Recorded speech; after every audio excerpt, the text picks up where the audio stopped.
ৰাতি শোৱাৰ আগত পানী খালে কি হ'ব পাৰে? ৰাতি শোৱাৰ আগত পানী খোৱাটো উপকাৰী নে অপকাৰী?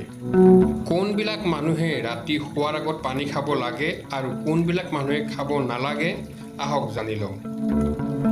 এজন সুস্থ প্ৰাপ্তবয়স্ক ব্যক্তিয়ে দিনটোত 3 পৰা 4 লিটাৰ পানী খাব লাগে। কিন্তু সকলোৰে মনত এটা প্ৰশ্ন ৰৈ যায় যে ৰাতি শোৱাৰ আগত পানী খাব লাগে নে নালাগে।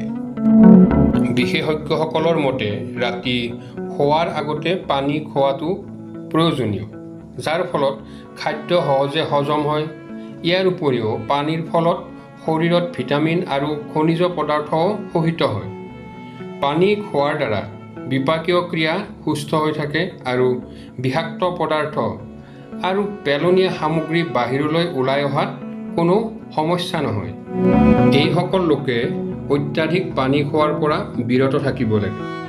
ডায়েবেটিছ ৰোগী আৰু হৃদৰোগত আক্ৰান্ত লোকসকলে ৰাতি অধিক পানী খোৱাৰ পৰা বিৰত থাকিব লাগে।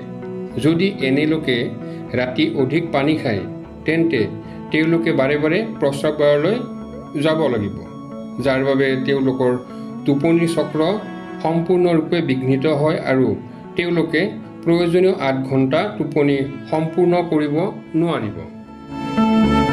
ৰাতি পানী খোৱাটো কিয় গুৰুত্বপূৰ্ণ? ৰাতি খাদ্য খোৱাৰ পিছত পানী খালে শৰীৰটো প্ৰাকৃতিকভাৱে পৰিষ্কাৰ হয় আৰু বিষাক্ত পদাৰ্থখিনি বাহিৰলৈ উলিয়াই দি হজম কাৰ্যত সহায় কৰে।